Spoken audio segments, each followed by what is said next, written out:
Ini mengingatkan kita tentang kemana orang mati ya. Ada orang kadang-kadang bermain-main dan berkata bahwa tidak ada neraka. Tapi firman Tuhan berbicara tentang neraka.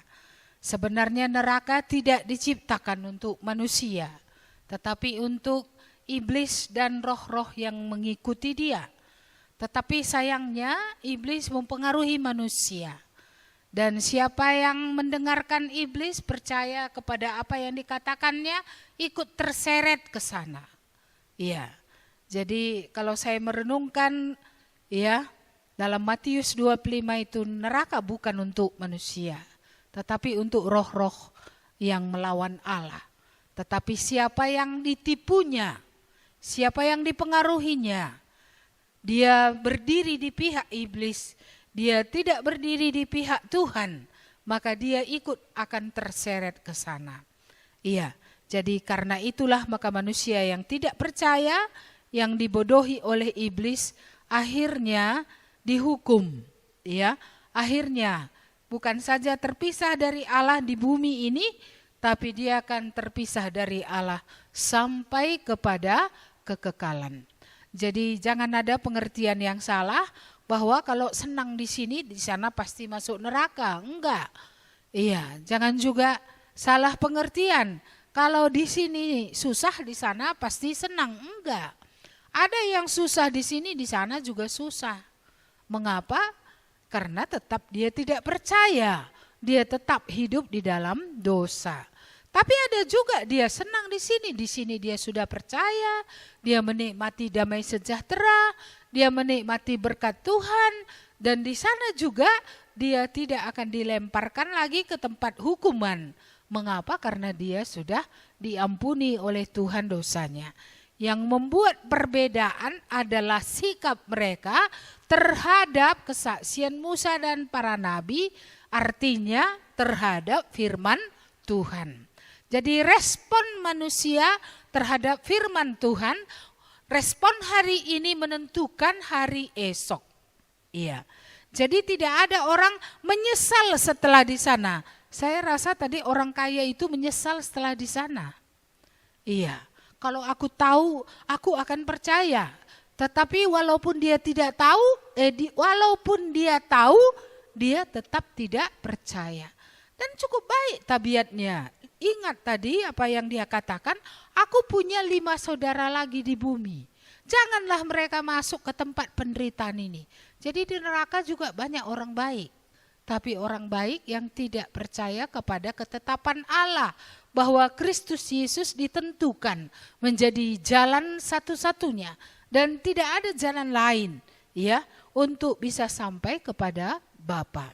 Sorga bukan milik manusia dalam arti kata, ya, bukan pemiliknya manusia, Tuhan pemiliknya. Yang menentukan siapa masuk ke sana nggak bisa manusia. Kalau manusia merasa aku cukup baik, aku bisa, itu menurut dia. Tetapi apakah Tuhan akan menolak dia atau menerima dia, itu kan keputusan daripada Tuhan sendiri. Cukup banyak di bumi orang merasa cukup layak, cukup baik. Aku nggak mencuri gitu ya kan, aku tidak membunuh. Seperti orang kaya itu, aku sudah melakukan hukum Taurat, ya, aku tidak merugikan orang lain. Tetapi apakah dia masuk ke dalam hidup kekal? Tidak. Mengapa? Iya, oleh karena berhalanya. Apa berhalanya? Uang. Ketika Tuhan bilang jual hartamu, ikut aku. Gak bisa berpisah dia sepeser pun, ya, dengan uangnya sepeser pun. Melekat hatinya ke situ. Dia tidak mau lepaskan apa yang Tuhan suruh lepaskan. Akhirnya dia tidak jadi selamat. Pulanglah dia dengan sedih. Padahal dia datang untuk menemui Yesus. Bertanya, apa yang harus kulakukan supaya aku selamat? Ketika diberitahukan kepadanya jalan keselamatan, dia tidak mau. Mengapa? Karena maunya datang sama Tuhan, tapi dosanya juga mau tetap di situ. Tuhan tidak bisa dipasangkan dengan dosa ya. Ini dua-duanya maunya ada di situ gitu, nggak bisa. Ketika kita datang kepada Tuhan, kita keluar dari kejahatan. Ketika kita tetap jahat, Tuhan tidak mungkin ada di dalam hidup kita. Ya, mari kita membuka kitab Roma pasal yang ke-5. Mari kita melihat ayat yang ke-6. Roma 5 ayat 6 sampai 11. Ya, suara apa itu?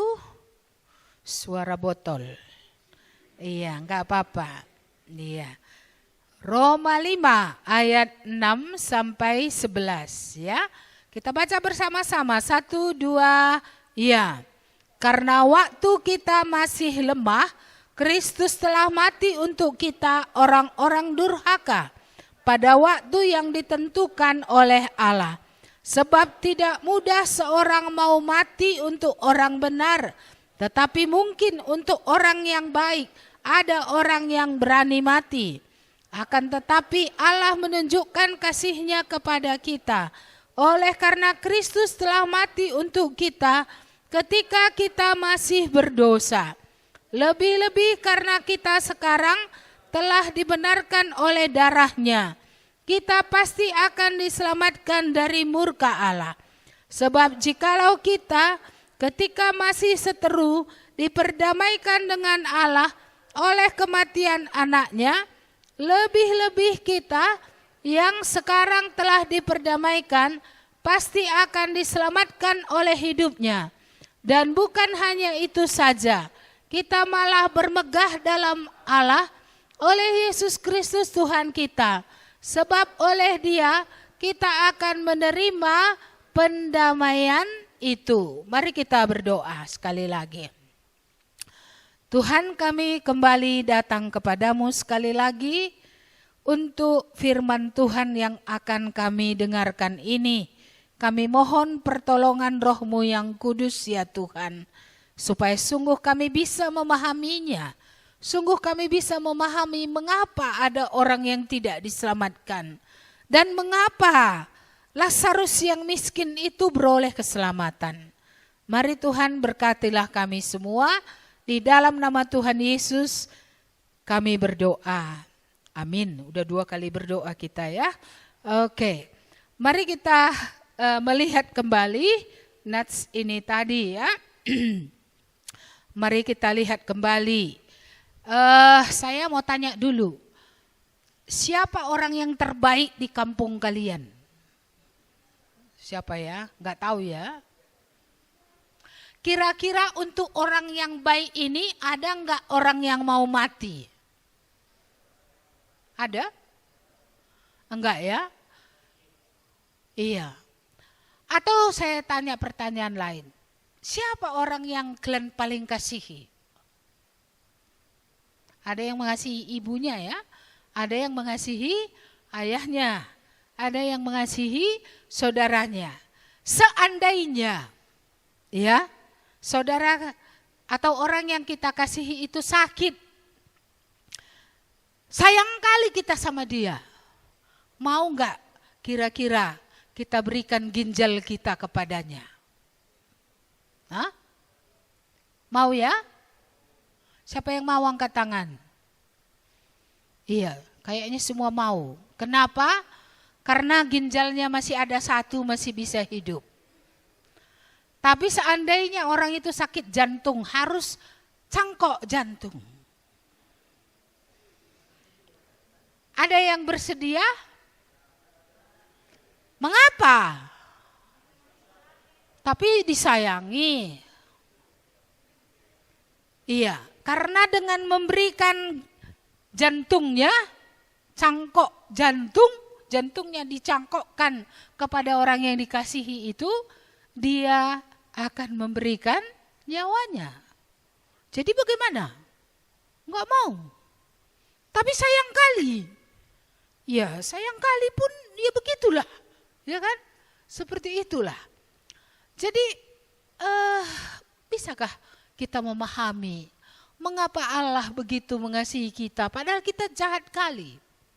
Ada sebuah pertanyaan yang tadi saya baca, untuk apa sebenarnya manusia diciptakan? Kembali ke kitab Kejadian. Manusia diciptakan dengan gambar Allah tentu untuk menunjukkan kemuliaan Allah. Kalau ada sebuah bangunan dibuat oleh seorang desainer ya, atau seorang arsitek gitu ya. Arsitek yang membangun, desain hanya membuat gambar ya. Jadi kalau arsitek ini membuat bangunan yang bagus, kira-kira dipuji bangunannya atau arsiteknya? Kenapa? Karena itu mahakarya, dia yang buat. Jadi anehkah kalau Allah menciptakan manusia, lalu yang dimuliakan siapa? Allah. Aneh itu tidak? Malah aneh kalau bangunannya yang dipuji, ya kan? Wah, walaupun sering juga nanti orang lewat, bagus sekali ya bangunannya, bisa saja.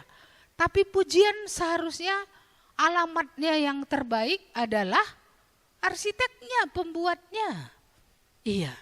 Kalau Allah menciptakan manusia segambar dengan dia, seharusnya yang dimuliakan siapa? Allah. Iya, tapi dosa sudah membuat Allah tidak lagi mulia dari hidup manusia, tetapi yang mulia adalah diri manusia itu sendiri. Jadi berdosa artinya harusnya Allah dihormati, tetapi sekarang yang dihormati siapa? Saya. Kita sendiri yang dimuliakan. Maka apapun yang kita lakukan maunya dipuji orang. Apapun yang kita lakukan maunya dihargai orang, disebut-sebut orang. Senang kali kita kalau orang menyebut apa yang kita buat.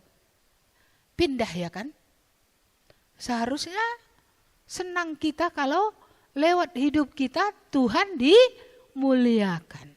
Kuciptakan manusia untuk kemuliaanku, kata Tuhan.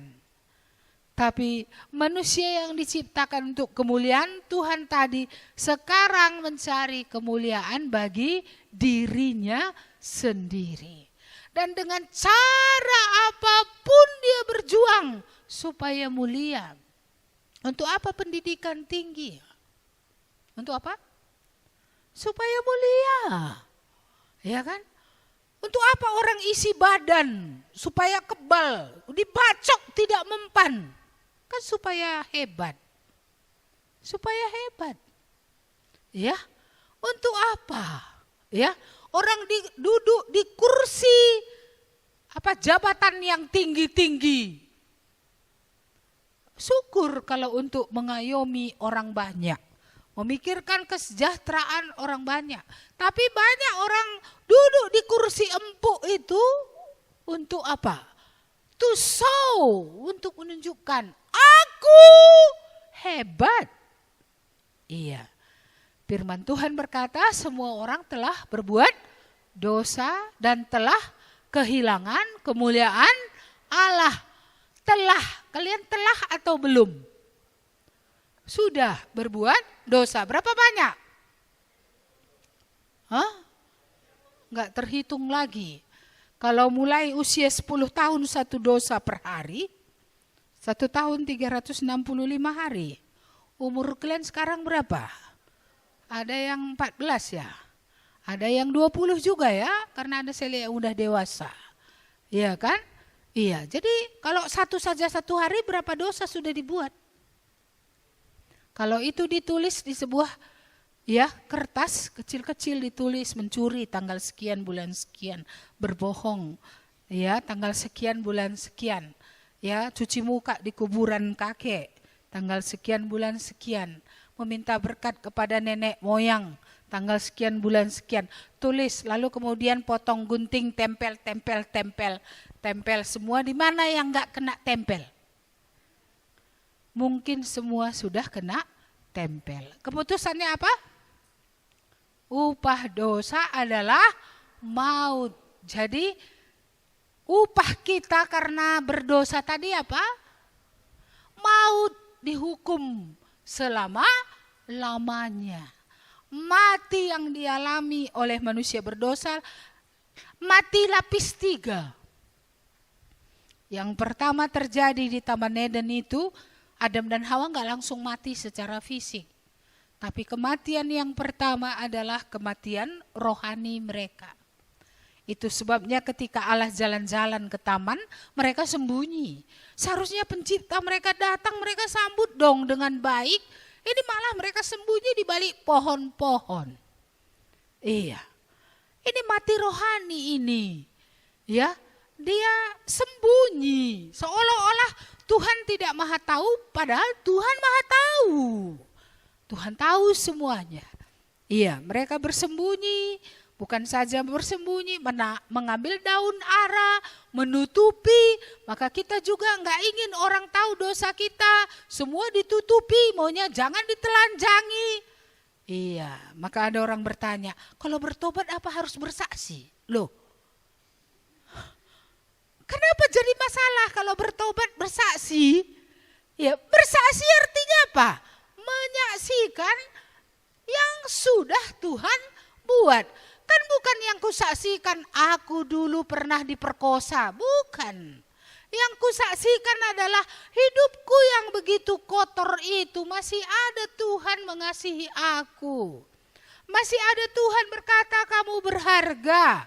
Masih ada Tuhan berkata anakku aku mengampunimu.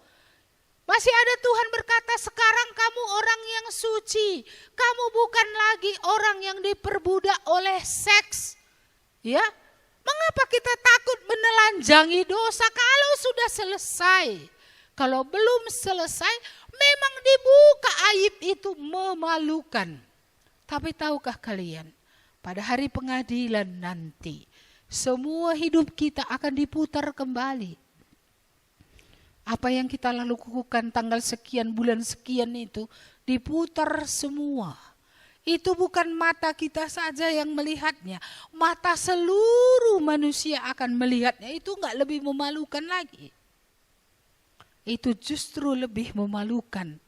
Iya, maka sebelum hari kedatangan Tuhan kedua kali, ya, apa yang memalukan ini? Apa yang aib ini? Apa kata firman Tuhan tadi? Ya, Kristus sudah mati untuk kita waktu kita masih durhaka, masih lemah, masih berdosa. Jadi yang mana duluan ini? Kitakah mencari Tuhan dulu? Enggak. Duluan Tuhan menunjukkan kasih-Nya. Kita masih berlumuran dosa. Kita masih berlepotan dengan semua hal yang kotor dan menjijikkan. Tetapi Tuhan Yesus sudah datang dari sorga. Dia sudah memberikan dirinya mati untuk kita di kayu salib. Bukan karena kita sudah kudus maka dia mati. Bukan karena kita sudah baik baru dia datang mencari kita. Kapan kita jadi baik? Kita lahir di dalam dosa, dibesarkan di dalam dosa. Semua kutuk itu menempel pada kita. Belum lagi roh-roh jahat yang merasa berhak atas hidup kita karena kita kedukun keturunan penyembah berhala. Nenek kita punya opung Sisingamangaraja. Ya, seperti itu. Iya, jadi ini kematian rohani terjadi. Menyusul kematian jasmani, berpisahnya roh dengan tubuh. Tapi ada satu kematian lagi yang akan menyusul, dan kematian yang ini bukan sementara. Ini kematian yang bersifat kekal sampai selama-lamanya. Jadi kalau orang kaya itu tadi dibuang dari hadapan Tuhan, dibuang ke tempat hukuman. Di sana bukan 10 tahun, di sana bukan 20 tahun. Di sana bukan dibakar dulu, lalu kemudian nanti bertobat di sana, dilemparkan lagi ke sorga. Enggak ada cerita itu. Alkitab berkata bahwa hukuman itu kekal selama-lamanya. Dan kesempatan untuk bertobat adalah ketika kita masih bernapas. Ketika kita masih hidup. Kalau hidup sesudah kematian tidak mungkin ada lagi pengampunan dosa. Iya, maka di dalam Markus dikatakan anak manusia datang untuk menyelamatkan. Anak manusia datang untuk mengampuni dosa. Di mana? Di dunia. Berarti ketika manusia masih hidup. Iya, Ini adalah kabar baik, ya, bahwa Tuhan sudah datang ke dalam dunia ketika kita masih berdosa, ketika kita masih lemah. Dia tidak menunggu kita baik dulu. Kalau menunggu kita baik dulu, tidak ada satupun kita yang akan bisa diselamatkan. Dia duluan merancangkan rancangan keselamatan. Ya, dia tahu memang manusia jatuh ke dalam dosa, tapi dia menyediakan jalan keselamatan dengan dirinya sendiri yang datang dari surga, dengan dirinya sendiri yang memikul kutuk dosa di bahunya, supaya ya manusia bisa diampuni dan diselamatkan. Itulah manusia yang mendengar suara firman Tuhan. Itulah manusia yang percaya kepada Tuhan. Iya. Jadi tidak otomatis karena Yesus sudah mati di kayu salib, ada ajaran yang mengatakan Allah itu kasih, maka tidak ada orang ke neraka, semua orang ke surga. Di mana keadilan Allah kalau dosa tidak dihukum? Di mana kesucian Allah kalau dosa dibiarkan saja? Allah bukan kasih saja, dia Allah yang suci dan dia adalah Allah yang adil, Allah yang menghukum kejahatan. Iya, tetapi dia memberikan dirinya menggantikan kita menjalani hukuman itu. Dulu sudah lama sekali ibu mendapat kisah ya, peristiwa yang sebenarnya nyata tentang anak kembar. Satu orang anak kembar ini adalah sangat jahat. Dia suka memperkosa, dia suka merampok, dia suka membunuh. Iya, satu hari dia membunuh. Lalu kemudian ya, dia sempat berlumuran darah. Dia lari ke rumah. Di rumah dia mengganti baju dengan baju yang bersih. Dan bajunya yang kotor ditinggalkan di kamar mandi. Dia lari ke daerah yang lain. Polisi datang. Siapa yang ditangkap? Saudara kembarnya. Ya, karena dia di rumah. Dan pakaian itu ditemukan di rumah mereka. Jadi walaupun berulang kali saudara kembarnya bilang, aku Pak tidak membunuh, katanya kepada Pak polisi. Tetapi saksi mata melihat orangnya yang mana? Itu, kenapa? Karena mukanya sama. Jadi yang bersaksi bilang itu pembunuhnya. Padahal itu bukan pembunuhnya. Akhirnya pengadilan demi pengadilan. Diketoklah palu. Hasilnya apa? Hukuman mati, bukan bebas. Saudara kembar ini masuk ke dalam penjara. Menjalani hukuman yang seharusnya bukan dia yang menjalaninya. Yang menjalaninya harusnya saudaranya tadi. Tapi dia yang masuk ke dalam. Jauh nun di luar kota sana. Saudara kembar yang asli yang membunuh itu membaca berita. Dibacanya berita bahwa saudaranya itu sudah dimasukkan ke dalam penjara dan pada tanggal sekian bulan sekian akan dihukum mati. Iya. Apa yang terjadi? Apa yang terjadi? Iya. Dia merasa bersalah juga. Tapi untuk pulang dan mengatakan bukan dia, akulah pembunuhnya. Tidak ada kekuatannya. Sampai akhirnya tibalah hari hukuman itu. Saudaranya itu dihukum mati. Iya, di listrik. Ini kejadian sebenarnya. Dan mati. Tapi pada waktu itu sudah ada keberaniannya untuk mengakui, akulah pembunuh yang sebenarnya. Dia tiba di tempat tetapi saudaranya itu sudah mati menggantikan dia. Akhirnya itu diproses lagi oleh pengadilan. Ya, dan pengadilan berkata, karena saudaranya sudah membayar lunas, ya, akibat daripada perbuatannya, maka dia dibebaskan. Bagaimanalah perasaannya? Dia yang membunuh, dia yang bebas. Saudaranya yang tidak membunuh, justru itu yang mati. Tahukah kamu itu yang terjadi? Dalam solidaritas kemanusiaan, Allah sudah mengambil rupa manusia. Dia menjadi manusia seperti kita. Kita adalah musuh, tetapi dia mengasihi kita. Siapa yang mengasihi musuh? Gak ada.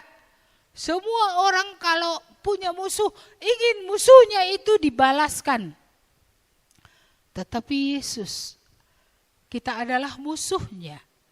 Tetapi dengan sengaja dia datang ke dalam dunia untuk menjalani hukuman yang seharusnya kita jalani. Supaya kita bisa bebas. Supaya kita bisa lepas dari hukuman, dari murka Allah. Supaya kita tidak lagi mati kekal, yaitu dihukum selama-lamanya. Di tempat penderitaan, di tempat tidak ada Tuhan, di tempat tidak ada kasih, di tempat tidak ada kebaikan, di tempat tidak ada kesucian.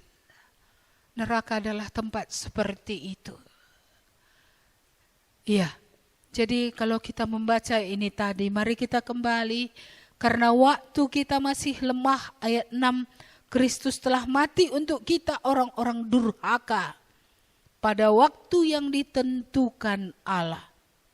Sebab tidak mudah seorang mau mati untuk orang benar. Tetapi mungkin untuk orang baik ada orang yang berani mati. Akan tetapi Allah menunjukkan kasih-Nya kepada kita oleh karena Kristus telah mati untuk kita ketika kita masih berdosa. Kristus mati untuk musuhnya, yaitu kita. Orang berdosa yang suka melawan, yang suka berjalan sendiri. Yang menggantikan Allah dengan yang bukan Allah. Yang hidup dalam kecemaran, kenajisan, kejijikan. Yang berjalan menurut pikirannya sendiri. Yang merasa hebat padahal dia tidak pernah hadir ketika Allah menciptakan semesta. Tapi merasa diri hebat, lebih hebat dari Tuhan. Bahkan ada orang yang merasa bisa hidup tanpa Tuhan. Betapa jahatnya manusia.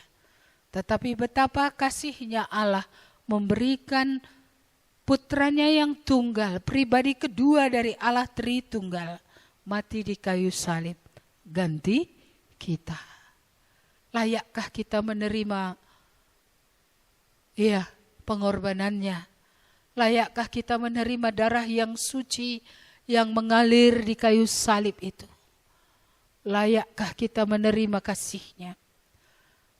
Di kayu salib dia berseru, Bapa, Allahku, ya Allahku, mengapa Engkau meninggalkan aku? Dia menjalani hukuman itu seperti seorang hukuman menjalani hukuman, padahal dia sama sekali tidak bersalah. Dia dihitung di antara pemberontak-pemberontak.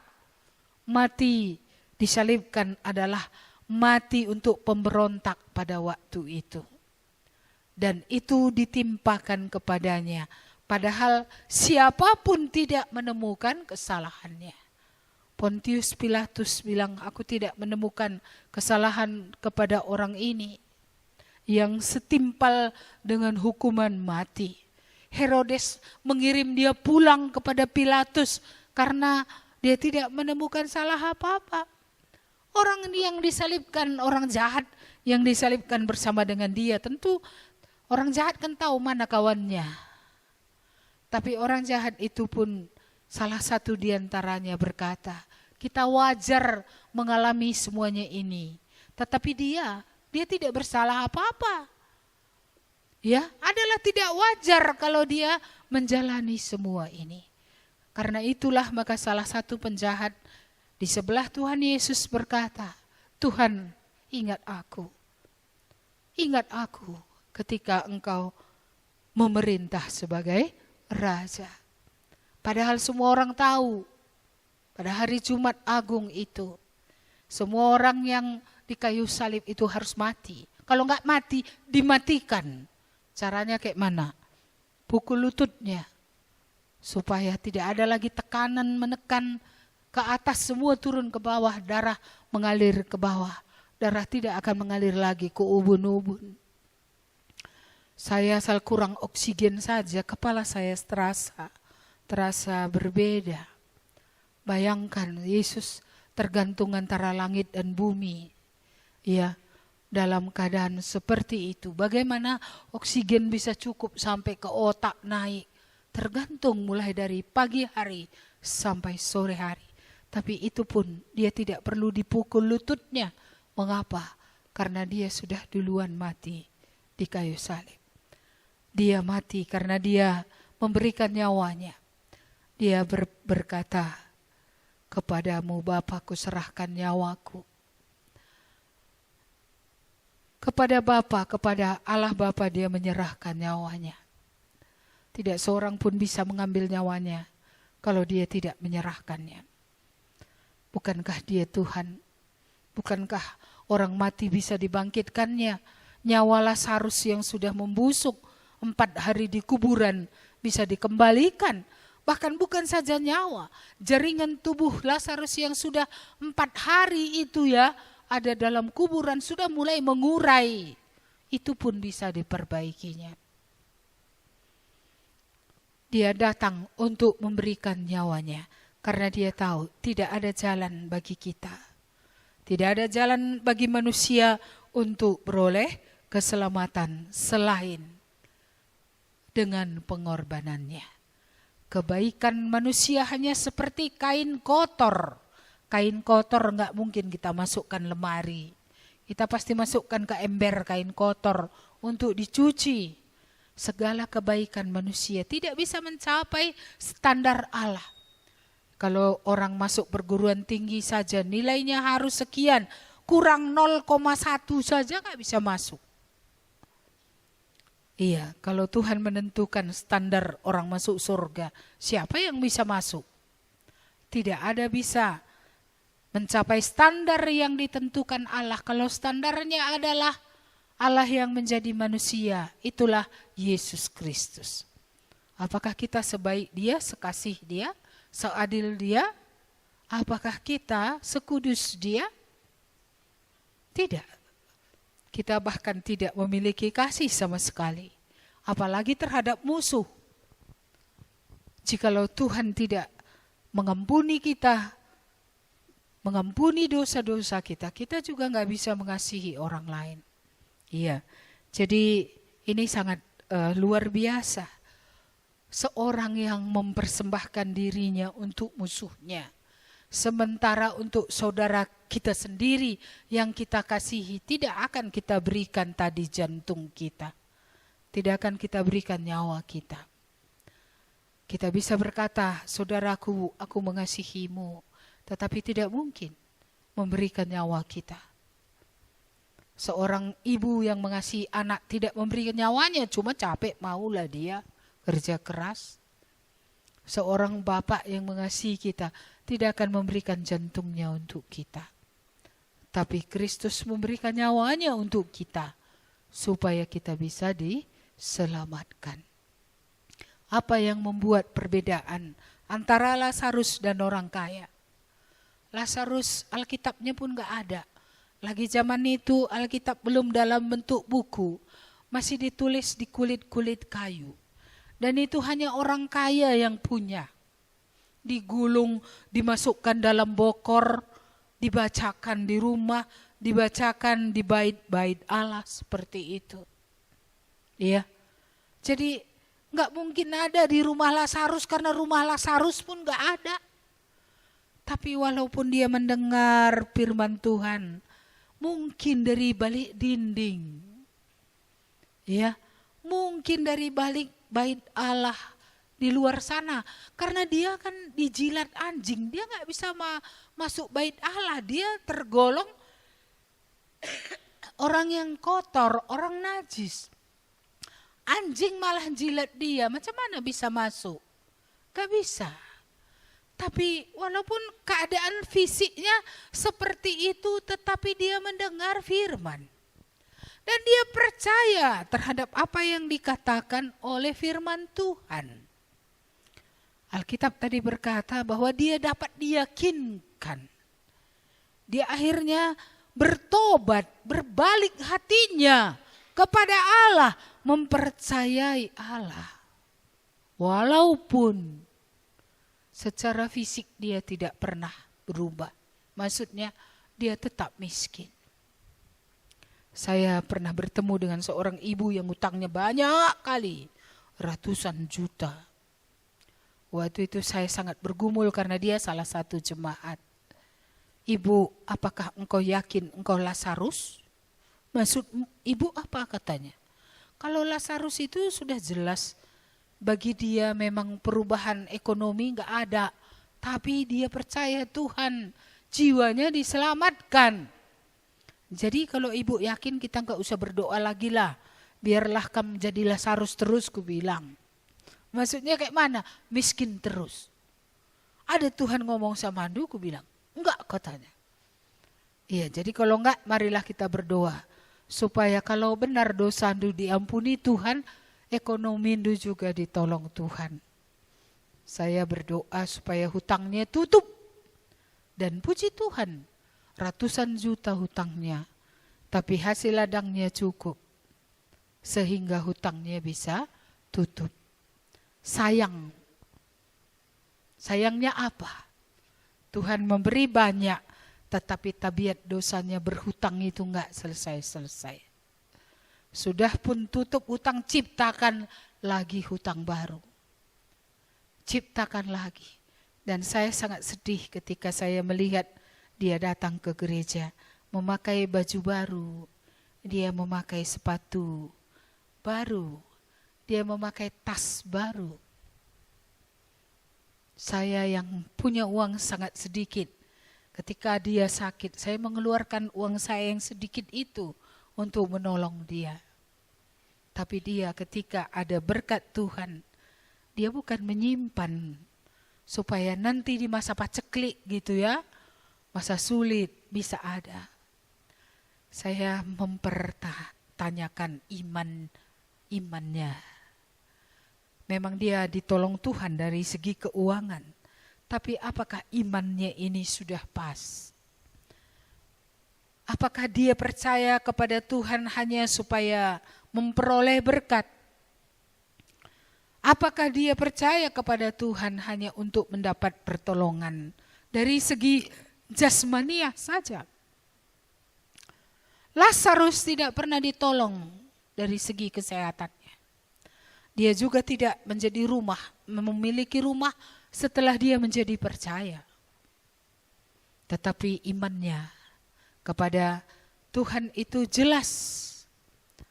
Dan dia dikumpulkan tadi bersama dengan Abraham.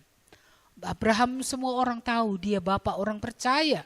Dialah contoh teladan orang yang meninggalkan penyembahan berhala orang tuanya. Karena bapaknya Abraham itu nyembah berhala, bahkan jual patung.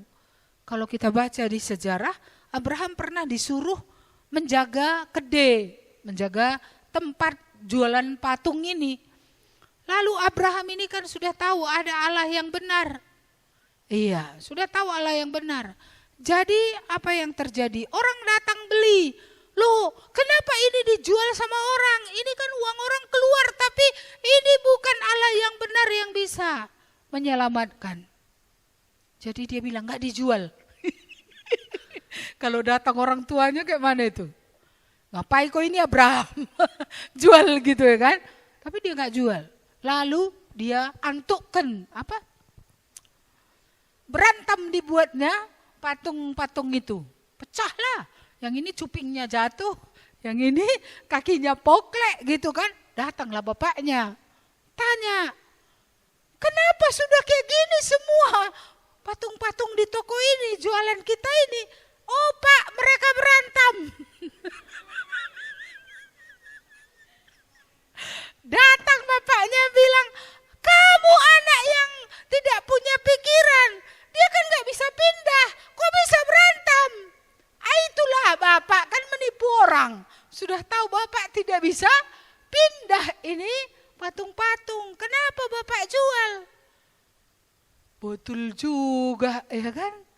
Iya, itulah latar belakang hidup daripada Abraham. Ya, Abram dulu namanya ya. Dia disebut keturunan penyembah berhala seperti kita. Jadi dia bukan lahir di keluarga beriman, bukan.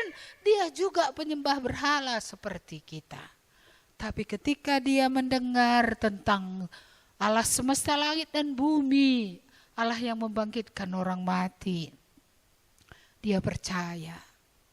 Dia percaya kepada Yesus yang akan datang. Karena waktu itu Yesus belum datang. Tapi akan datang. Dia percaya itu. Imannya ke situ. Akhirnya Abraham meninggalkan penyembahan berhala orang tuanya. Bahkan ketika Tuhan menyuruh dia pergi dari Ur Kasdim, dia berangkat dari Ur Kasdim ke tanah yang dijanjikan oleh Tuhan. Sekalipun pada waktu itu belum ada GPS. Di mana tanah itu, seperti apa itu. Tetapi dia mengikuti Tuhan dengan iman. Ya, dan Tuhan memimpin dia tiap hari, dan kita mengenal dia sebagai Bapa orang beriman, contoh orang beriman yang pernah hidup. Lalu Lazarus kok digolongkan dengan Abraham? Dia kan miskin. Dia tidak dihitung di dunia. Tidak ada orang ketika dia lewat, selamat pagi Pak, gitu, enggak ada. Ketika dia lewat, bau, boroan. Mungkin tidak ada yang menghargai dia. Di dunia dia dihina, dicela, tetapi di surga dia dihormat. Mengapa? Karena imannya kepada Tuhan. Ya, karena dia percaya, karena dia bertobat, ya, karena dia datang kepada Tuhan, ya, dan akhirnya dia sampai kepada keselamatan. Bagaimana dengan orang kaya? Dia punya perkamen, kulit kayu yang dimasukkan ke dalam gentong, bokor ya, keluarkan, baca. Mungkin dia bisa bahasa sendiri juga. Iya, atau dia ikut ke bait Allah diizinkan masuk karena dia enggak bercacat celah. Dia boleh masuk, dia mendengar. Tapi seperti yang dikatakannya, ya, apa yang terjadi? Dia tidak sampai kepada iman, enggak yakin dia. Dia mendengar tapi tidak sampai percaya. Dia tahu tapi tidak sampai dia menyerahkan diri. Karena orang percaya berani menyerahkan diri kepada Tuhan. Karena arti percaya adalah mempercayakan hidup kepada Tuhan. Iya. Jadi dia sudah terlambat. Masuklah dia ke tempat penderitaan. Lalu dia ingat 5 saudaranya. Ada 5 lagi saudaraku di bumi. Nanti saudaraku itu kayak aku juga masuk ke sini. Kami sama-sama punya perkamen. Kami sama-sama dengar firman Tuhan. Tapi kami sama-sama gak bertobat. Senang-senang saja selama di bumi. Iya. Senang-senang ini bahaya juga ya kan? Iya. Iya. Jadi ada 5 lagi saudaraku. Tapi apa kata Abraham? Anak, pada mereka ada firman Tuhan. Ada kitab Musa, ada kitab para nabi. Kalau mereka tidak mau juga percaya, tidak mau juga diyakinkan oleh firman Tuhan, mau bagaimana lagi? Datang kata Abraham, kalau ada dari antara orang mati ini balik dia, ya, maka saudaraku itu akan menjadi percaya. Abraham bilang, kalau mereka tidak percaya pada apa yang dikatakan Tuhan, kalaupun ada orang balik, tidak mungkin mereka percaya. Dan lagi memang tidak mungkin orang balik kan? Tidak ada lagi orang yang pulang dari sana kemari. Gak ada satupun. Tidak ada satupun yang pulang dari dunia kematian, ya, ke dunia, kecuali orang yang pernah disembuhkan oleh Tuhan Yesus. Tapi orang itu kan mati lagi. Lazarus mati lagi loh. Karena waktu Lazarus bangkit, dia tidak bangkit dalam tubuh kebangkitan Yesus. Tidak sama dengan tubuh Yesus ketika dia bangkit dari antara orang mati. Tubuh Lazarus masih tubuh yang lama. Maka Lazarus dikejar-kejar lagi mau dibunuh. Ya, karena orang-orang bilang, "Oh, ini saksi alat peraga. Contoh orang yang pernah dihidupkan. Jangan kita buat dihidup lagi supaya orang lain tidak menjadi percaya." Hidup Lazarus justru dengan hidup kembali makin susah. Karena diupayakan orang untuk membunuh dia. Supaya lenyaplah bukti bahwa Yesus adalah Allah yang berkuasa atas orang hidup dan juga berkuasa atas orang mati. Iya. Lazarus mati. Siapa lagi? Anak Yairus mati lagi. Anak muda di Nain itu mati lagi. Tapi berbeda dengan Yesus ketika dia bangkit dari antara orang mati. Bukan dalam tubuh jasmani yang ini. Dia bangkit dalam tubuh kebangkitan. Dan dalam tubuh kebangkitan ini tidak ada lagi penderitaan. Tidak ada lagi air mata. Tidak ada lagi kesusahan. Maka kita tahu surga tidak ada air mata. Tidak ada lagi sakit di sana. Saya yang pengkor kakinya di sana nanti sudah melompat-lompat karena pakai tubuh yang baru. Tidak ada lagi di sana kesusahan, tidak ada lagi air mata. Dulu sebelum manusia jatuh ke dalam dosa, di Taman Eden juga enggak ada kesusahan. Tidak ada dulu penderitaan karena Tuhan menjadikan semuanya baik. Tapi setelah manusia jatuh dalam dosa, sampai nanti kedatangan Tuhan kedua kali, ya, pengadilan terakhir, surga, ini adalah masa penderitaan. Maka kalaupun kamu tidak ingin menderita, karena kamu masih tinggal di bumi yang sudah terkutuk, pasti ada penderitaan. Cuma jenis-jenis penderitaan yang kita alami itu berbeda-beda. Juga kapasitasnya berbeda-beda, ada yang sangat, ada yang sedang, ada yang biasa-biasa saja. Tapi yang jelas di luar Taman Eden dan di luar surga, ini adalah tempat pergumulan, tempat di mana kita menangis. Karena tidak ada rumah yang tidak akan kehilangan orang yang dikasihi. Ada orang kehilangan ayahnya, ada orang kehilangan ibunya, ada orang kehilangan saudaranya. Tidak ada rumah yang tidak ada kematian. Tidak ada rumah yang tidak ada masalah di situ. Ada yang orang tuanya bercerai. Ada yang bapaknya lari meninggalkan keluarga. Ada yang mamanya lari meninggalkan keluarga. Ya. Ada yang bapaknya kawin 2 kali. Ada yang mamanya lagi yang selingkuh. Ya. Di dunia yang ini antara Eden dan surga. Inilah tempat pergumulan. Jadi mengapa manusia menderita? Apakah Tuhan mau manusia menderita? Tentu tidak. Karena dia tidak menciptakan manusia ketika awal mulanya, kuciptakan kau ya biar menderita. Enggak. Kalau untuk menderita diciptakannya tidak dibuatnya taman tempatnya tinggal. Tidak dibuatnya sungai 4 untuk air minumnya. Tidak diciptakannya pohon-pohon yang bisa diambil buahnya, enak-enak semua, tidak ada kena polusi, ya. Tidak diciptakannya pasangannya, ya, dari bahan yang sama, ya.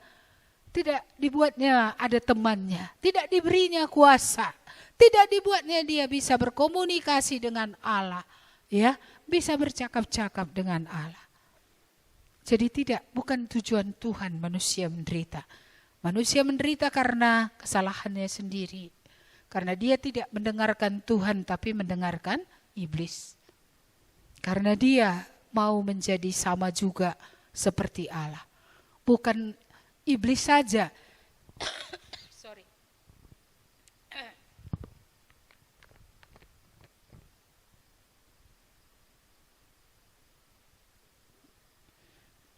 bukan iblis saja yang mau menjadi Allah. Manusia juga mau jadi Allah. Maka orang-orang yang di sini yang tidak mau tunduk kepada Allah, itu artinya dia mau jadi Allah. Aku yang atur hidupku, terserah aku. Menurut akulah. Apa yang baik menurutkulah. Gak peduli aku apa yang baik menurut Tuhan. Inilah dosa. Jadi kalau ada kita mau mengatur hidup kita, take control of our life gitu ya. Kita yang mengontrol hidup kita. Kita menentukan segala-galanya. Iya. Tidak bertanya kepada Tuhan mana benar, mana salah. Tidak mau tunduk kepada Tuhan yang menaruh nafas.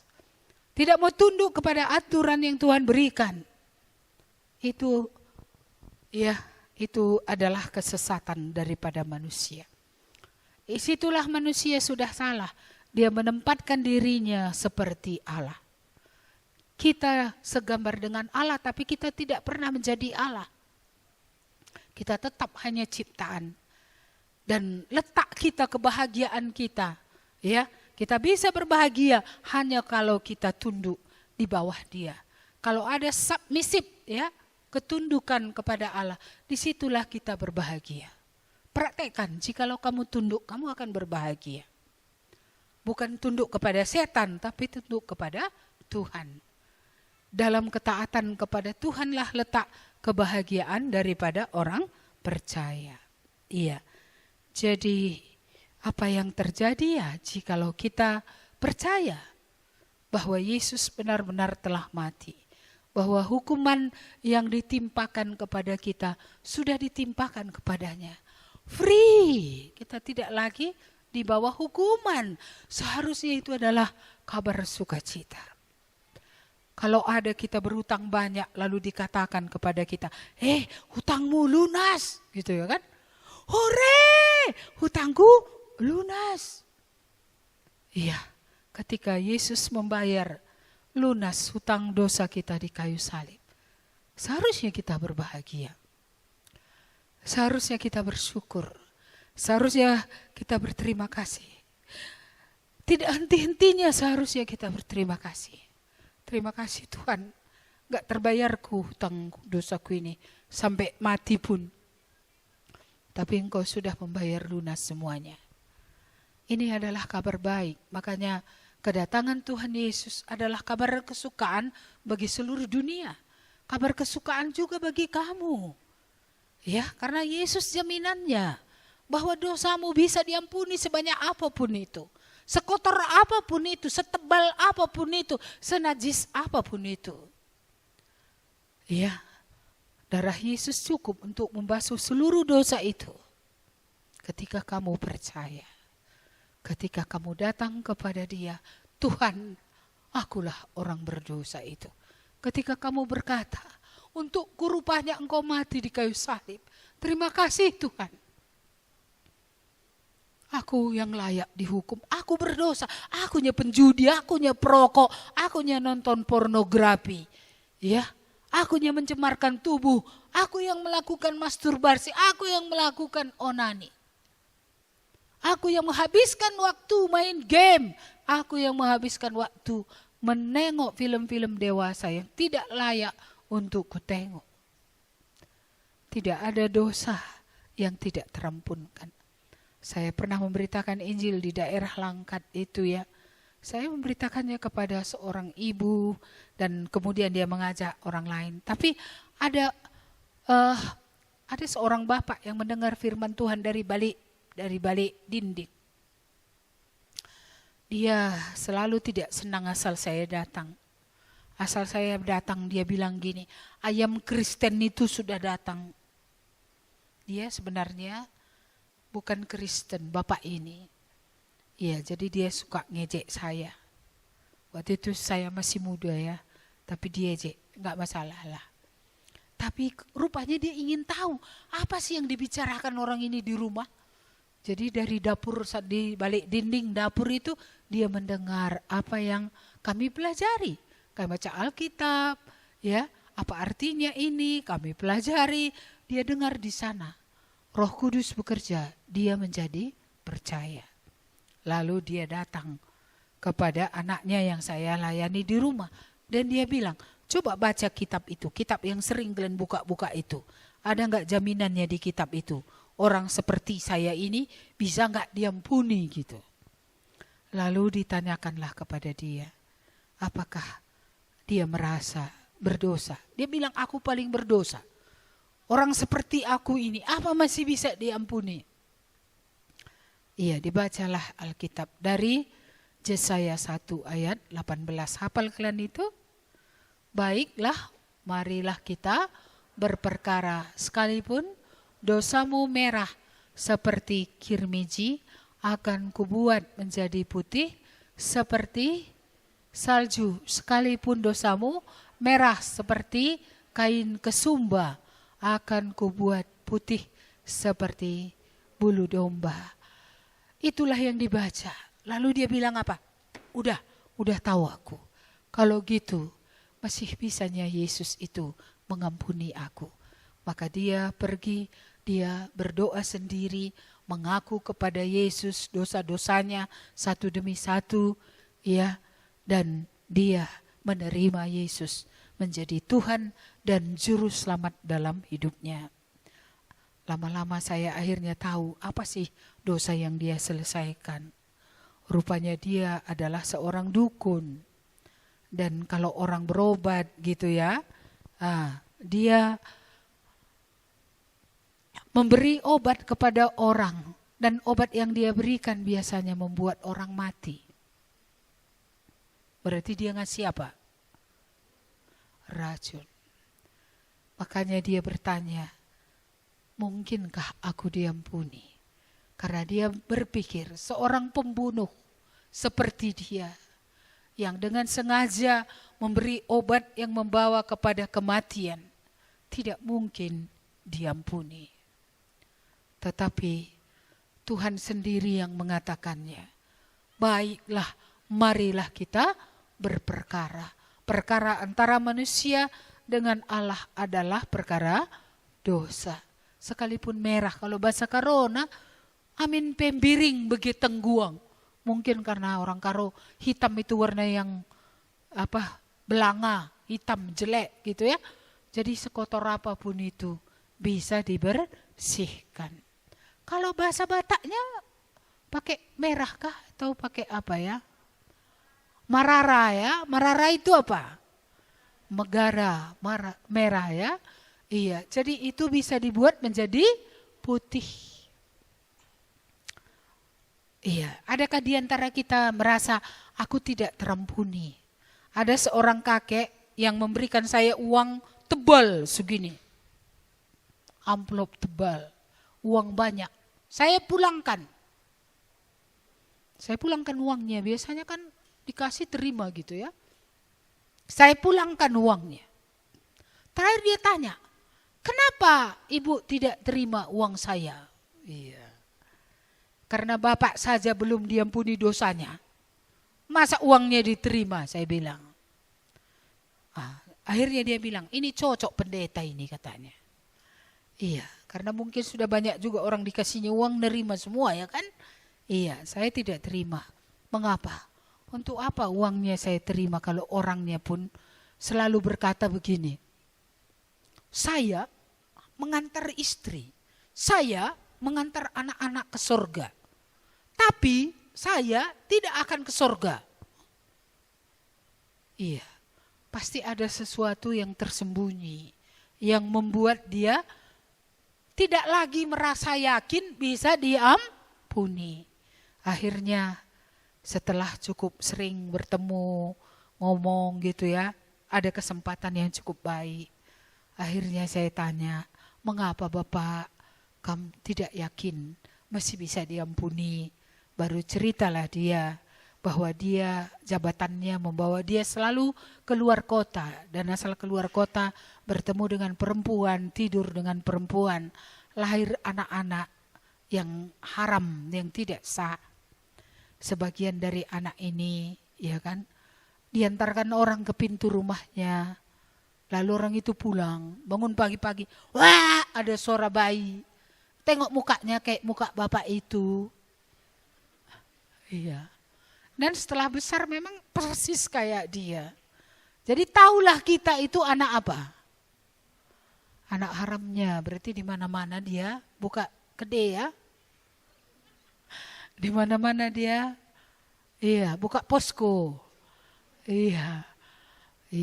Jadi itulah sebabnya dia bilang, aku tidak mungkin apa? Diampuni. Tapi saya bersyukur, kira-kira 10 tahun yang lalu, dia bertobat. Dia sebenarnya sudah berpisah dengan istri. Satu tinggal di kota A, satu tinggal di kota B. Tapi oleh karena anugerah Tuhan, bapak ini akhirnya bisa menjadi percaya. Dan ibu, istrinya ya, juga mendengar firman Tuhan. Bukan lewat saya saja, lewat juga ada orang lain. Ya, dan akhirnya mereka datang kepada Tuhan yang sudah terpisah sekian tahun. Saya rasa puluhan tahun mereka bisa bersatu kembali. Karena Tuhan. Ya, kita bisa berdamai dengan Tuhan. Tetapi kita juga bisa berdamai di antara kita. Dan kalau kita menerima Yesus Kristus dalam hidup kita, kita juga berhenti berantem dengan diri. Karena dulu sebelum bertobat, kita dengan diri pun berantem loh. Kita sulit menerima diri. Kita lihat muka kita, kadang kita marahi kita. Kau kita bilang. Padahal yang di kaca itu siapa? Kita juga. Jadi ada 3 lapis perdamaian. Ketika Kristus sudah mati di kayu salib. Kalau orang percaya kepadanya, orang itu akan diperdamaikan dengan Allah. Orang itu akan diperdamaikan dengan orang lain. Sesama manusia. Dan orang itu akan diperdamaikan dengan dirinya sendiri. Iya, mari kita sedikit lagi. Sudah ngantuk kalian? Sedikit lagi ya, mari. Ayat yang keberapa tadi? 8 ya. Akan tetapi Allah menunjukkan kasih-Nya kepada kita oleh karena Kristus telah mati untuk kita ketika kita masih berdosa. Ayat 9 sama-sama 1, 2 ya. Lebih-lebih karena kita sekarang telah dibenarkan oleh darah-Nya. Kita pasti akan diselamatkan dari murka Allah. Dibenarkan oleh apa? Darah-Nya. Jadi darah Yesus satu-satunya yang dapat membasuh kita dari dosa. Darah Yesus membuat kita diterima di hadapan Allah. Jikalau darah Yesus tidak tumpah di kayu salib, dosa kita tidak bisa diampuni. Kita tidak dapat dibenarkan, kita tidak dapat diterima. Kita tetap terbuang dari hadapan Tuhan selama-lamanya. Ayat yang ke-10 dan 11. 1, 2, ya. Sebab jikalau kita ketika masih seteru diperdamaikan dengan Allah oleh kematian anaknya, lebih-lebih kita yang sekarang telah diperdamaikan pasti akan diselamatkan oleh hidupnya. Dan bukan hanya itu saja, kita malah bermegah dalam Allah oleh Yesus Kristus Tuhan kita. Sebab oleh Dia kita telah menerima pendamaian itu. Iya, jadi terjadi apa? Pendamaian. Tadi berantem ya, seteru ya, musuh ya. Yang mendamaikan adalah Tuhan Yesus. Kita bisa didamaikan kembali dengan Allah oleh karena pengorbanan Yesus di kayu salib. Kita beroleh pendamaian itu. Jadi adakah jalan lainnya? Enggak ada lagi. Saya senang dengan Roma 3 ayat 25 itu ya. Saya hafal mati. Kristus Yesus telah ditentukan Allah menjadi jalan pendamaian. Ya, antara manusia dengan Allah. Dan itu hanya bisa diterima dengan apa? Iman. Jadi dari pihak kita apa? Percaya saja. Apa itu percaya? Kalau Tuhan katakan begitu, terima. Itulah percaya. Kamu karena percaya ya kursi ini kuat maka kamu duduk santai aja ya. Coba kalau nggak percaya kakinya cukup untuk menopang badanmu, maka kamu duduk gini-gini. Jangan-jangan sebentar lagi aku jatuh gitu ya kan. Iya, tapi karena kamu percaya kursi itu kuat, tenang aja ya kan. Seperti itu mempercayakan diri kepada Tuhan. Menyerahkan diri kepada Tuhan. Baik, ada yang mau bertanya? Enggak ada, supaya cepat selesai gitu ya. Iya, begitukah? Iya, tidak bertanya apakah karena mengerti atau karena yang lain. Mengerti ya? Iya, kalau gitu siapa di antara kalian yang mau berdamai dengan Allah ini oleh darah Tuhan Yesus? Adakah? Iya, ada beberapa yang angkat tangannya. Oke, baik, kita akan mendengar sebuah lagu, belum ngantuk ya kan? Iya, Via Dolorosa, silahkan dihidupkan.